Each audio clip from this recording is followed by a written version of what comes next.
Ooh, hello everybody. Welcome to your favorite non-weekly weekly show. I have once again had something come up, but I assure you it's a good one this time. um it's I've missed a week or two here once again, but I am very excited to tell anyone who doesn't already know that Monday before last, the 13th of July, me and my beautiful girlfriend Jessica welcomed our beautiful daughter Lucy into the world. Yeah, ooh, yay! Confetti, firework. I don't know. I'll put some effects or something. I don't know. Yeah, it's a very exciting time. A very new and exhilarating time. It's obviously we're in the very early preliminary stages of coming home and getting settled and developing our new day-to-day routine that we're going to have, but it's going well. I'm happy to report. Um so obviously I want to talk about that. It's a big deal. It's not every day that you have your first child, so I want to tell the story of how that happened. It was a little crazy and a little stressful, but definitely interesting. So I will take you through that. There's a couple of other things that I want to hit on today. They are the things that I actually like think about all of the time and care about and I don't know, have a lot of ideas and a lot of takes and where I'm gonna get the majority of my content. So, obviously, it's not the only thing that I care about. There's big things happening in my life that I very much care about too. So, we will cover that first, and then I'll rant about all of the bullshit that my country and my government is up to right now. Gigi's back. Say actually, you might not be in frame here. Hi, Gigi.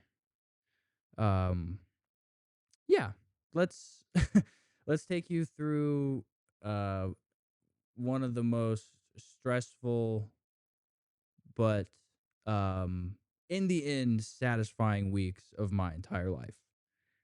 The Sunday before the 13th, the 12th, duh. Um we checked into the hospital for Jessica to be induced.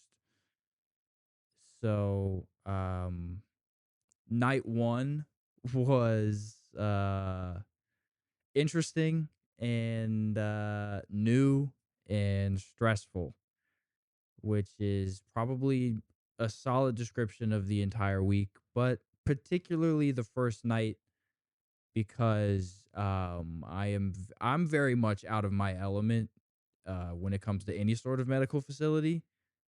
I don't I've never spent a ton of time in the hospital myself. No one in my direct family has ever spent a ton of time in the hospital. So, um, it's just not exactly a space that I'm incredibly comfortable in. So that first night was a bit of an adjustment period, but obviously I'm going to be telling like mostly my perspective throughout these events, but I do want to emphasize that I'm not like the main focus of all of this, obviously. Um I was there in the capacity to just be whatever Jessica needed me to be. If she needed me to run and grab something, I would do it. If she needed me to stand next to her and hold her hand, I would do it. If she needed me to leave her the fuck alone, I absolutely would have done it. But fortunately, she wanted me around pretty much the entire time. So, um, yeah, I want to emphasize that yes, I'm telling you my recollection of the events, but just understand that I'm not trying to make this about me. I understand that this is mostly about Jessica, still about me and about us, all three of us. Um, I digress. The first night was wild. Not sleeping awesome. I slept in a leather recliner. Just I don't know if you've ever slept in like a not padded in any way, shape, or form leather recliner. I don't know if you've ever slept in a hospital room before, but it's not good sleep to put it as plainly as possible. It's not good sleep. And obviously I was in a situation where I was never fully asleep because I have to be prepared to jump up out of my recliner and do whatever Jessica asks of me or help her in any way. I was on call for 5 days, and that's a lot. That's a lot of time to be constantly ready to do literally anything, but not complaining at all. I was there for her, for the baby, for obviously for me a little bit. It's a cool thing for me. But I was there for the team. The the second day was obviously when all of the interesting things happened. The the natural progression of things uh weren't going awesome, and we were picturing a sort of storybook delivery, I guess. Obviously we were aware that things might not go this way, but we were loving the idea of no epidural and just pushing the baby out as she just is here. It's This is not how things went. The the the many alternatives decided to rear their heads. Um, so the doctors came in and told Jessica that it was probably time for an epidural, which was something she was never hot on. I don't blame her. It sounds horrifying, and it was kind of scary to even just watch. So I don't blame her, but that wasn't something that she was entirely against. She understands that if you don't have that, it's a pretty miserable thing to go through because that whole knock you out from the hips down is a big help in terms of like excruciating pain of childbirth. Um, so that one fortunately she got over pretty quick, uh, on the advice of the medical professionals and me and her mom saying, I mean, you heard them, and her also just sort of coming to terms with it. We decided that's what we were gonna do. They came in and they did it, and she literally didn't even flinch at all. Absolute champ through the entire thing.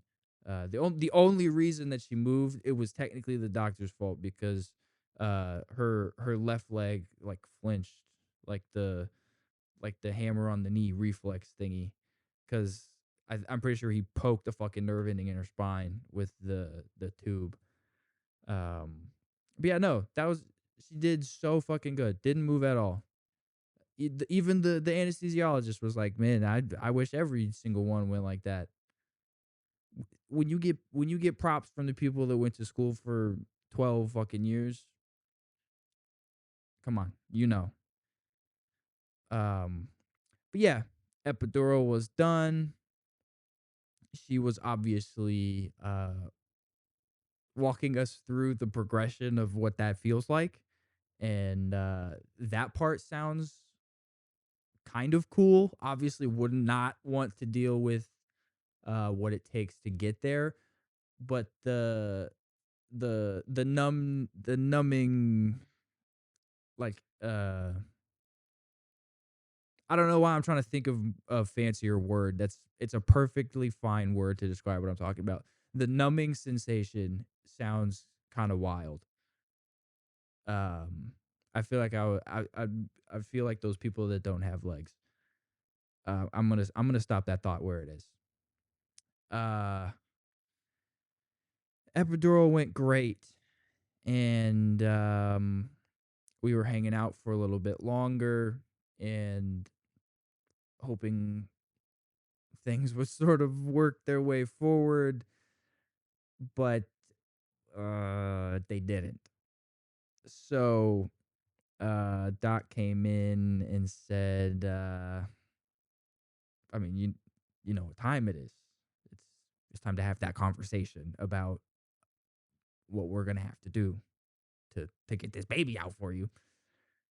And obviously that conversation was a bit harder to have than the epidural one, because I mean, the epidural is just a needle, and I'm sure the whole spinal element of it is freaky. Like I said, it's even freaky for me. So I get that, but the a C-section is a whole other game. That's a complete that's not even a different game. That's like that's a different culture. That's like a different society. That's not even like the same people group that came up with that game. It's completely separate. That's not the same thing. So that was obviously a little bit more nerve-wracking, a little it's scary. Yeah, scary. But again, there were doctors telling her that that was the right thing to do, and that obviously she was in the best possible place for that to happen. So, um that's what we did. Doctor's orders or whatever. Um so they got her ready to move, and we went down to the operating room, and they took her in and then did not let me in, which that was that was my first of many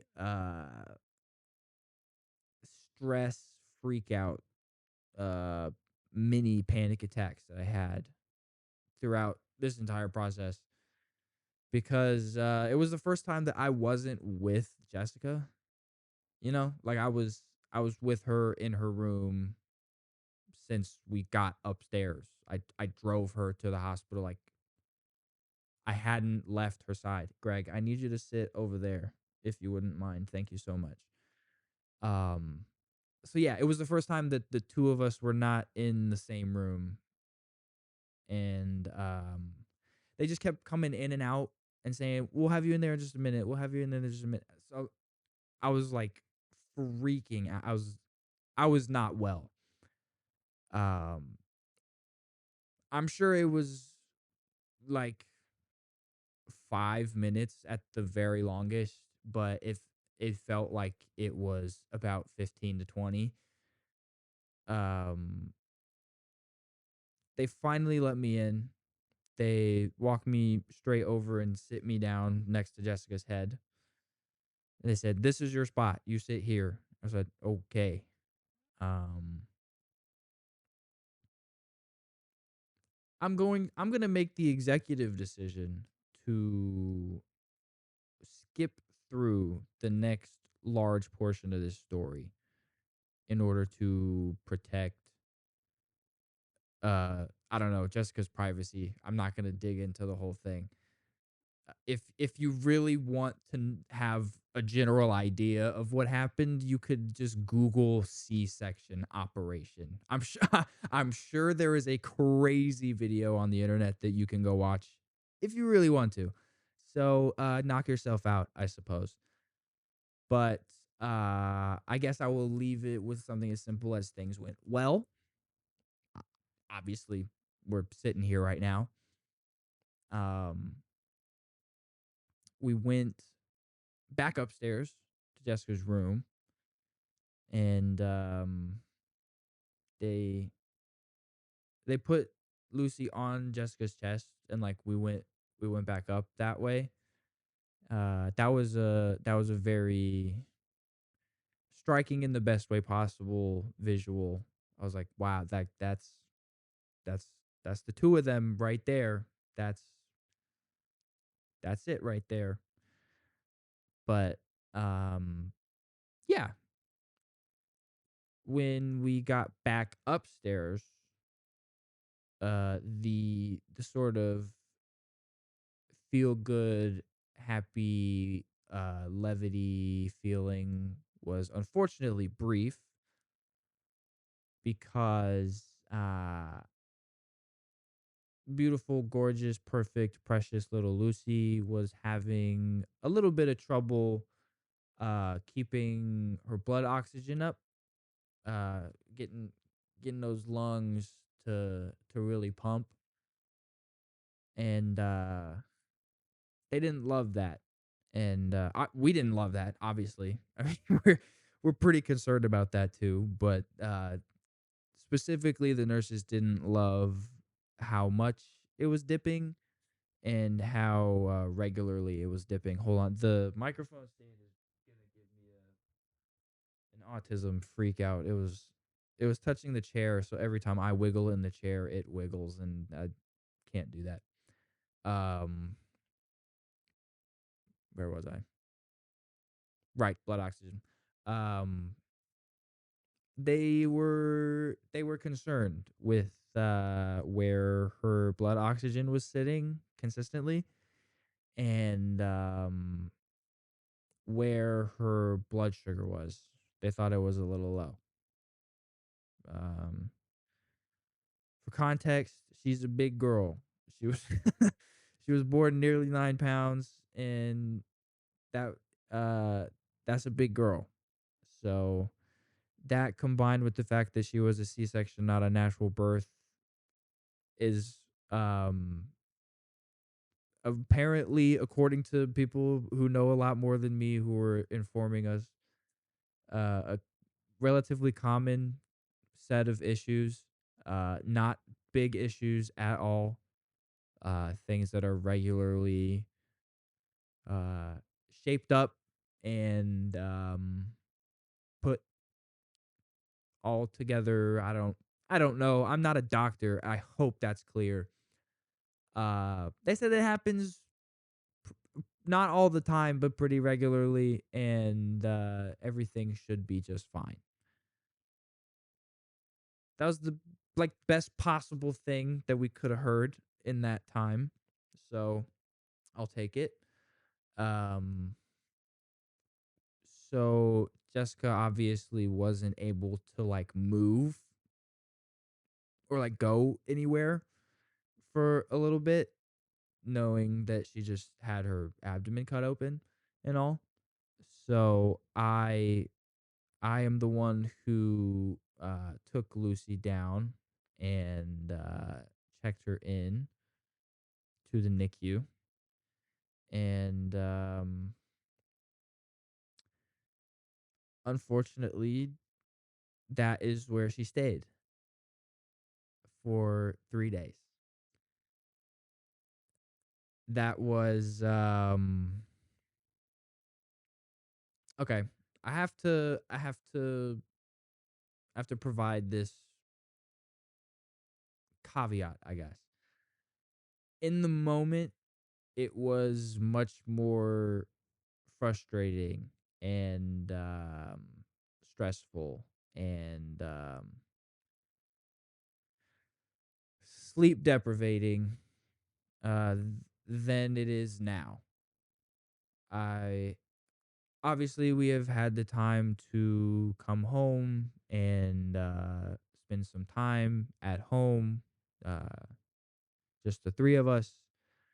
So it's not exactly like the biggest deal in the world anymore. It's just sort of what was going on at the time.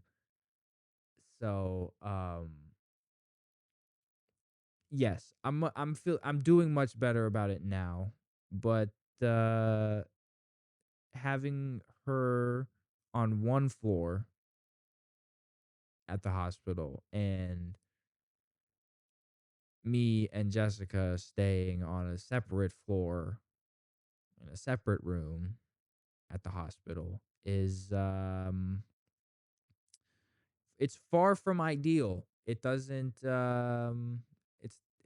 give it's not as satisfying as we were hoping those first couple of days would be.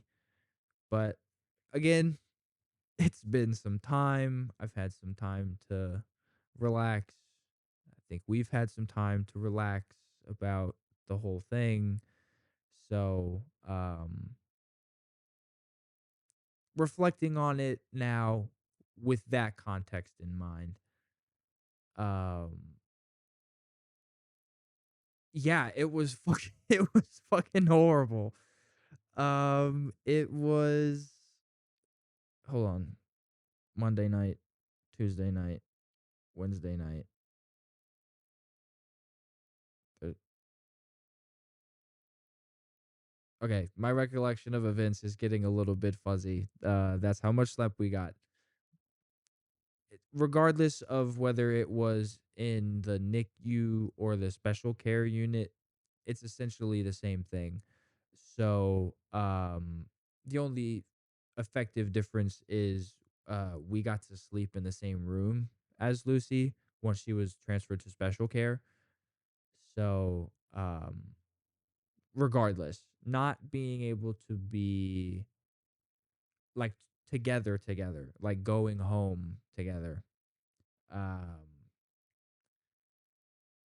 made the already uh strenuous process of recovering from a C-section pretty difficult for Jessica in those days when we were at the hospital. I don't want to take anything away from her. She was, is, and I'm sure will be doing awesome. She's doing great. But I mean, as most people would probably imagine, it added a lot more like mental strain to being in the hospital recovering from major abdominal surgery. So, uh, obviously, I feel a lot more for her, but let me speak for myself here a little bit. Insanely frustrating. It it sucks to have to um I'm not complaining about Jessica's part of this whole thing. She just happens to be in the position she's in. That's not what I'm saying. But it sucks to have to wheel your girlfriend in a wheelchair to an elevator, go down to a separate floor, and then wheel her into the NICU to visit your daughter. And that's the only place and time that you can see her. Like, you can't just pick her up and take her with you. It's like it's your kid, but you can't do anything. Just think about that. Just think about being in that position and think about how you would feel. Not great. Um Again, not that pissed about it anymore. Doing just fine now. We are home. We are happy. We're sleeping pretty good. Um obviously we got to get the whole bedtime and sleeping and staying asleep, and me and mom and baby all getting good sleep at the same time. Sounds like a bit of a miracle, but we got to work on getting a little bit closer to that. But things are good. Things are great. Um, they were really, really crazy there for the first couple of days, but now that we're home and we're all together, I can't be too upset.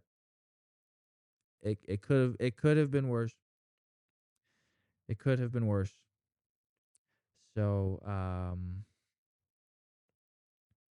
I guess I do want to extend a very big thank you to everybody at Wesley here in Wichita. Everybody on the staff was professional, uh, communicative. Um, it seemed like everybody that we interacted with, everybody that we spent time around, uh, very clearly and genuinely cared about their job. Like, um, I don't know. I guess that should be a prerequisite to be working in the medical industry, is to have like a very large level of compassion and like being a good person, being a caring person. If you're going to care for other people, it's that sort of sounds like it would be required. But I'm sure that not everybody in the medical industry is perfect. I'm sure that there's plenty of people out there that you've interacted with that sucked. So I want to say thank you for being awesome. Uh, I want to specifically thank people without doxing them, but I only knew these people on a first name basis, anyways. So Noah, thank you. Emily, thank you. Melanie, thank you. Megan, thank you. Crystal, thank you. Mariah, thank you. Um, Again, those are just the people that we spent a lot of time with and interacted with a lot and really, really appreciated. But everybody there um, made what was a very, very crazy time as sane as possible. So thank you guys, and yeah, I'm a dad. Yeah, I don't know. I am a dad. I am a father. I have a child that I'm responsible for raising and taking care of. Um I Obviously I don't want that to sound like that's like news to me. That's obviously something I saw coming for a little while there. Uh but there is there is literally absolutely no fucking possible way to explain the feeling, I guess. You just got to do it. You just, I don't know, have to get a woman pregnant and have a child. You have to just replicate the literal experience to have the experience. So, I guess I will do as good of a job as possible trying to describe how I'm feeling and how I'm doing about that whole thing. Um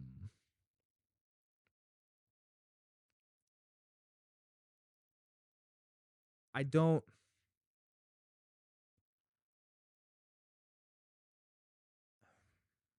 I have to be um mm, this is this is sort of awkward. I have to put it out there because I know for a fact that my dad watches this show. Um Hi dad. Um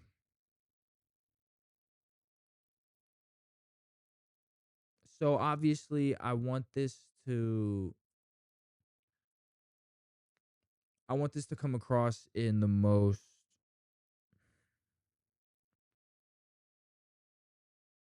I don't know, respectful,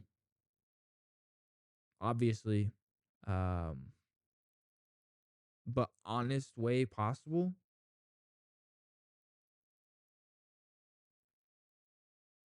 Um, I don't want to downplay anything that my dad did do for me and for my sister and for our family when I was younger and to this day, because I don't know, I don't see the merit in trying as hard as you can to, like, I don't know, beat somebody up for anything you possibly can. I feel like giving someone as much credit as you can, and being patient with people and trying to be understanding, and I don't know, I came to terms with the fact that I'm not a perfect person a long time ago, and I also gain a lot of comfort from the fact that no one is perfect. So I don't need to, like, hold myself too accountable for not being perfect. So again, I don't know. I'm getting sort of out in the weeds on this, and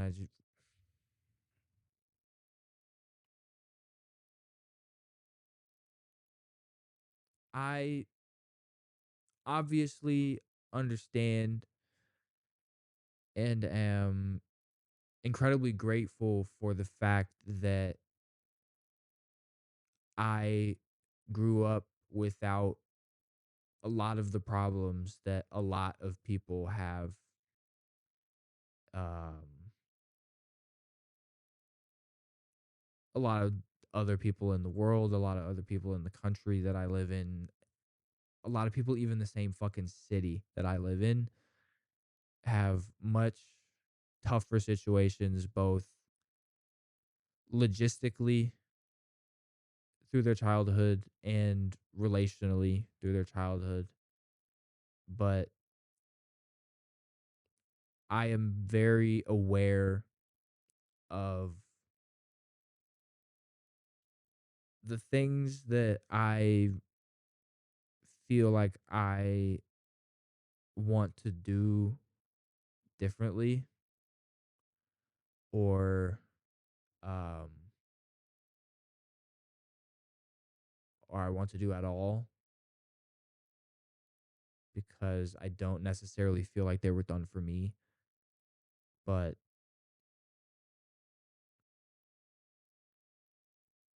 um there's there's obviously a lot um swirling around in this big thick skull here about everything, but specifically about this whole idea of fatherhood, being a dad, having a kid, all that. Um, so obviously, I will flesh them out more over time and have a more elaborate way of breaking it down, but um I feel very I feel very motivated, and I feel very energized by what has happened, uh, what has, who has come to be my sweet little princess baby. Um, yeah, I don't know. There is a whole entire path of hopefully best possible choices for me to make in the future for me and for her mom and for her and for us. And I'm very excited to make my way through that path, making as many of the good choices as possible. Hey guys, I forgot to record the fraudulent marketing segment for this week. So welcome to a mobile version of fraudulent marketing. I forgot to just catch you on my way home.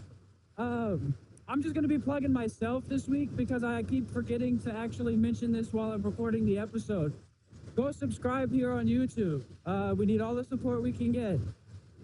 Go follow the podcast on Spotify. Everything should be properly linked now, so check the description. Uh, Go follow me on Instagram. I have every intention of being more active on there on a regular basis and posting some stuff and keeping everybody in the loop as to what's going on in my personal life. So I don't have to sit and rant to you guys on the podcast about it. Uh, Besides that, I'm going like 80 miles per hour on the highway right now, so I should probably pay a little bit more attention to what I'm doing. Enjoy the rest of the episode. Bye. Okay. Yeah. Enough about me. The fucking world's on fire. let's uh let's move on from the good stuff. Let's complain about everything else that's going on. Um these things I've been wanting to cover the political world and the social world.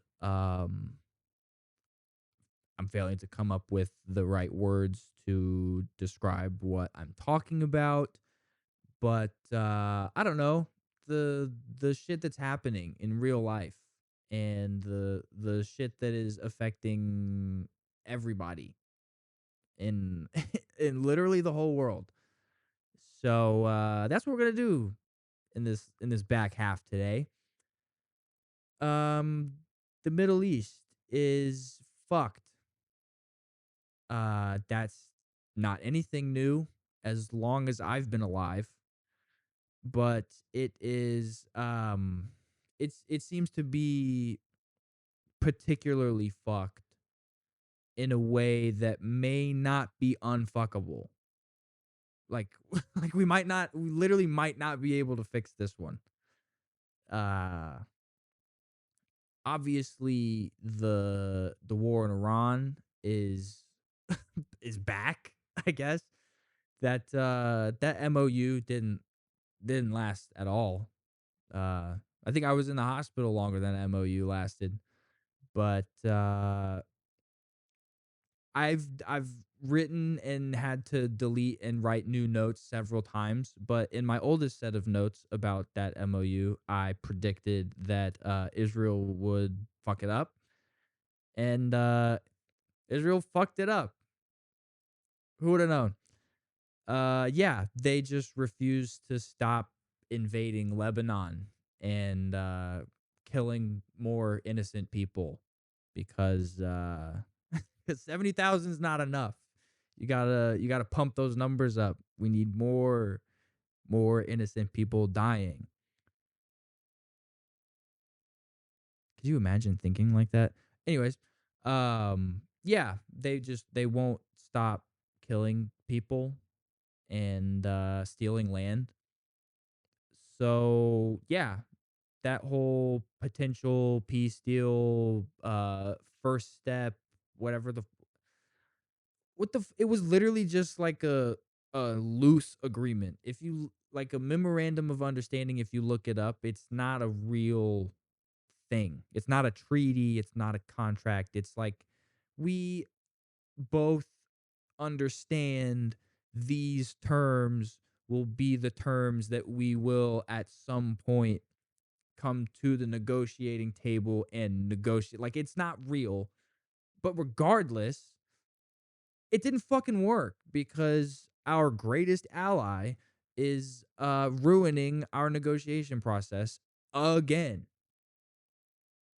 There's really, in terms of the war in Iran, there's nothing else to say besides the United States has to uh do not ask me how to do this because I don't know how, and I don't even know if it's fucking possible.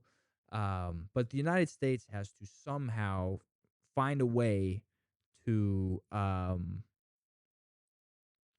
get Israel to chill the fuck out.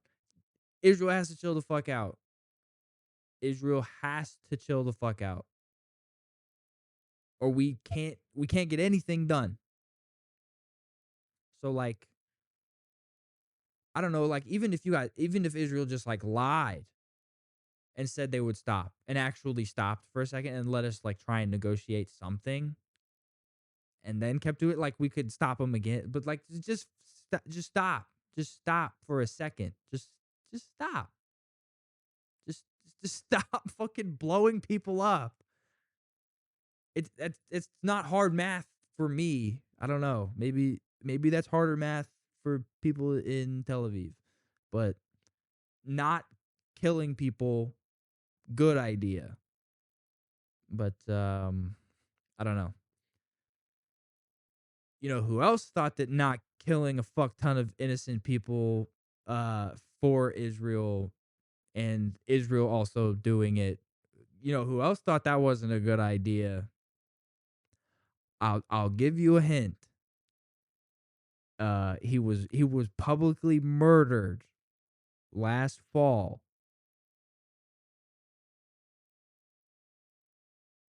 Okay, yes. Now we obviously all know who we're talking about. This story, this this event, this tragedy, obviously, dead guy, always sucks. Uh but this whole thing has just it's been so it has been so incredibly clear and plain and obvious why Charlie Kirk was murdered to anyone who is willing to actually just look at what was going on in his life before it happened. You know, like there's plenty of clips of him making public statements about the Israeli military and the Israeli government and how they have handled certain situations and certain specific days in October of 2023, and also the larger uh the global Jewish community. He had a lot of very choice statements about in his last couple of years or so. I can't exactly remember. I didn't follow him super closely. I was aware of him as a person. I used to think that his smile was really weird and he looked like a robot and he was kind of annoying. But I gave him enough credit to uh, say he's like well spoken and very articulate and passionately believes in what he believes. So all the power to him. But at this point in time, having been mesmerized and fascinated and obsessed with the assassination of JFK for a long time. I wouldn't say my entire life because, like, obviously, I can't wrap my head around the concept of a president being assassinated in 1963 when I was 3. But for like as long as I can remember, I have been like, what is that? Like, it's so obvious what, like, that's not what happened. But everyone just says that that's what happened. Obviously, like, not everyone says that that's what happened. There's a large portion of people that say that that's not what happened at all. But for the large majority of the population and the government and the deep state, that's exactly what happened. The the official government narrative is exactly what happened in Dallas on that day. And I was like, what? So again, having been obsessed with that event for as long as I can remember, having what is I don't see a lot of people are assigning like as impactful, more impactful, the JFK assassination of this generation. I think the last one is like the only true descriptor at this point. I wouldn't say that Charlie's assassination is more impactful than JFK, not at all. Obviously, it's much more recent. We'll have to give it time. JFK was killed 63 years ago. So, uh, I can't do math. 63 years from last year. We'll see. But, it might be as impactful. Again, we'll have to see. But, I think it could be considered as impactful because of just how widespread the, visual aspect of Charlie's murder has been, like, immediately. Like, like, we got the Zapruder film eventually. Like, they played that on TV in, like, the '70s, and, I mean, it's on the internet now, and, like, you can watch it if you want, but, I mean, it was '63. Like, you weren't able to open your phone and look at Twitter and watch JFK die, like, 100 times in a row. Like, it didn't have the same sort of, like, visual veracity to it that Charlie's Killing did right off the bat. But again, I think that we'll have to see what exactly comes to pass in terms of I don't know, just what happens as a after effect of Charlie dying. But I mean, if we look at the immediate effects, I mean, he was the voice of the young conservative movement as far as I don't know most young conservatives are concerned, and he was staunchly anti-war with Iran. He was in the Oval Office yelling at Trump about it, apparently, saying, "You cannot do this. You will lose the base. You will lose the party. If you do this, you are done." Where are we at right now? We're on part two of that war. So, um, yeah, the the fact that most people look at the assassination of JFK and are like, "Mm, I mean, probably not Probably not exactly like that. It probably didn't happen exactly like that. That's that's exactly how I feel about the murder of Charlie Kirk. And there is a massive and as far as I can tell, and all of the other very intelligent, very talented people that have been talking about this problem since September 11th, not like that, the day after, Um, all of those people, and as I can clearly tell,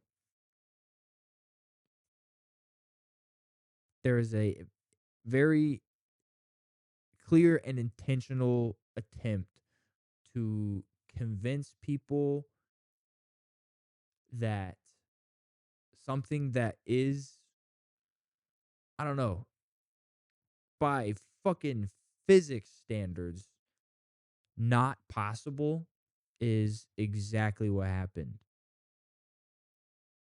Like the preliminary trial that just took place, all of the video footage that the prosecution was putting forward, um, all of the statements they were making based off of it make no sense. There's not. They say that it's like footage of Tyler, allegedly Tyler, like crossing the roof and laying down and firing the shot. Like that's not like Gigi. Come on, exit. Um, all of the footage that I've seen, which as far as I know is what they were watching in the courtroom. There were a couple of videos that apparently they showed just the people in the courtroom and like weren't suitable for public release, and they were like very high quality and graphic and all of that. And Greg, come on, you gotta go. Um, the apparently the courtroom got to see crazy shit, but I mean, we gotta believe people that stood and took pictures with a 3 ring binder of nothing for the Epstein file release. I mean, we're trusting Jack Posobiec to tell us what happened in that courtroom. So that's complete nonsense. A lot of the cross examination from the defense attorneys that I've heard is rock solid. They're bringing up some good points. Um, they are asking a lot of the exact right questions to the experts that are testifying.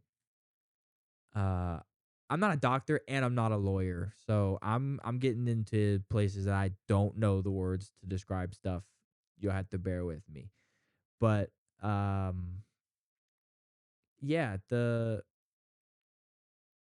people on the stand, the answers that they are providing are are doing a lot of work to to paint a picture of just how ridiculous what anybody at Turning Point or anybody at the FBI or anybody at the Utah state level or any of the stupid fucking influencers that Turning Point or the FBI or the Utah State Police are paying to repeat the same stupid shit that they're saying. It's like if you listen to any of them, that's one of the most one of the most clear, just straight up psyops I have ever seen. And I think anyone willing to just accept that narrative without listening to the hours of content that is presenting a much more concrete and logical narrative, uh you're veering into really dangerous territory. You need to. Again, I'm not one to give advice to anybody. I'm not a genius. I'm just trying to tell you what I'm doing to survive out here. And it's the same fucking thing that I've been saying. It's just you have to just look at the facts. You have to be willing to just look at what actually happened, listen to experts on the topics that this event involves, like medical and ballistics and video audio evidence analysis. Um, just take your fucking time on this. Don't just accept whatever some conventionally attractive white woman with the most terrifying, piercing blue eyes I've ever seen in my entire life is gonna fucking tell you about it because she's lying to you. Let me break this down. She benefits from what happened. Everybody else at Turning Point benefits from what happened. The federal government, specifically the Trump administration, benefits from what happened because now that what happened has happened, the Trump administration is going to be able to allow Israel to do what they want to happen.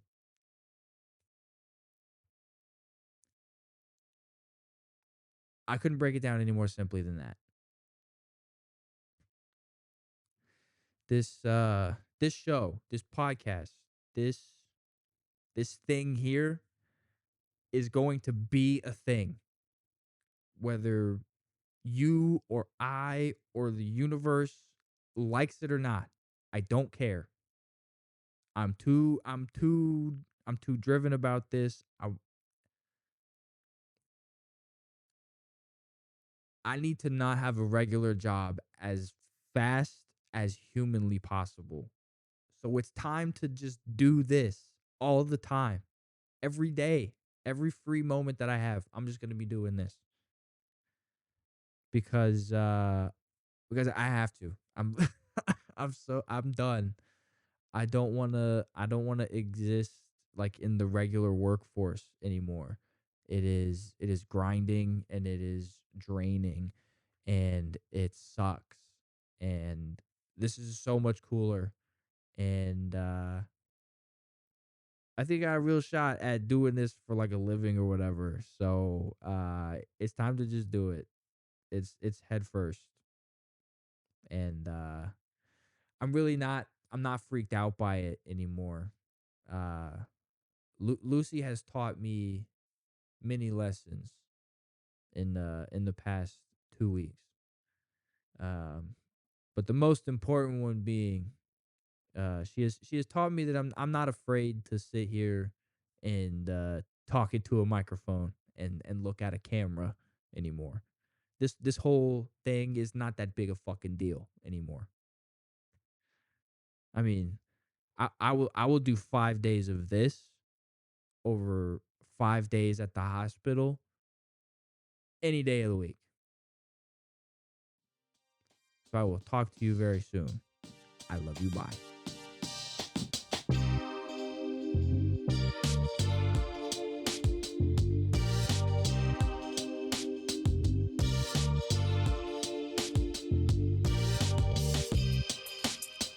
Who am I? I don't know. I am not